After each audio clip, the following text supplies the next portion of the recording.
Et une petite surprise diplomatique sans doute dans les prochaines heures. Le secrétaire d'État américain Anthony Blinken va parler, ils ne vont pas se voir, il va parler C'est ça. avec son homologue russe Sergueï Lavrov. Et tout de même, c'est une première depuis le début de l'invasion en Ukraine.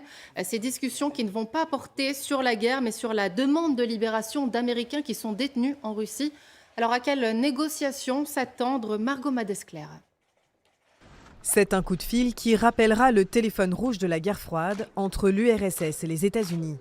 Depuis le début de la guerre en Ukraine, le chef de la diplomatie américaine n'a plus échangé avec son homologue russe, Sergueï Lavrov.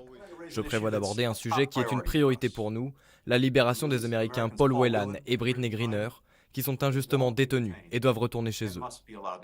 Les États-Unis n'ont pas prévu d'évoquer la libération de l'Ukraine, mais de se focaliser sur les Américains détenus en Russie.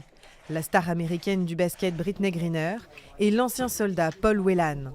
L'échange entre les deux puissances portera aussi sur la reprise des exportations de céréales ukrainiennes.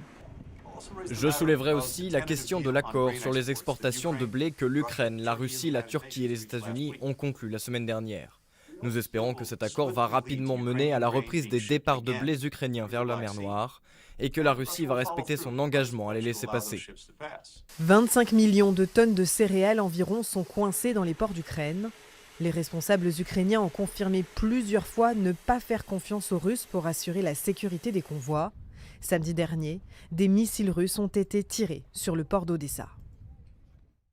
Et alors que nous pataugeons en pleine crise des approvisionnements de gaz russe, eh bien, le président ukrainien Volodymyr Zelensky nous a fait part d'une proposition d'aide totalement inattendue. Ces déclarations qui interviennent au lendemain d'un accord des Européens pour réduire leur consommation d'énergie. L'Ukraine va aider l'Europe à résister à la pression énergétique imposée par la Russie. Voilà ce que nous dit Volodymyr Zelensky. On va l'écouter.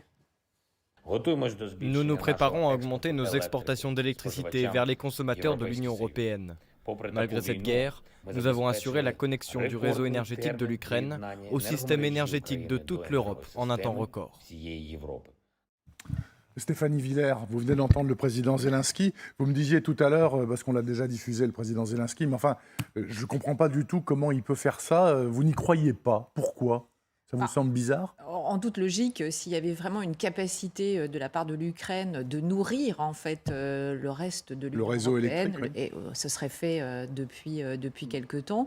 Après, bon, faut quand même noter sa bonne volonté et la solidarité ukrainienne face aux restrictions à laquelle l'Europe fait face. Mais bon, par exemple, il nous dit on va augmenter les quantités d'électricité exportées, mais on ne sait pas de combien en fait. Est-ce que véritablement c'est une issue de sortie possible, une solution pour l'Union européenne? Je ne pense pas.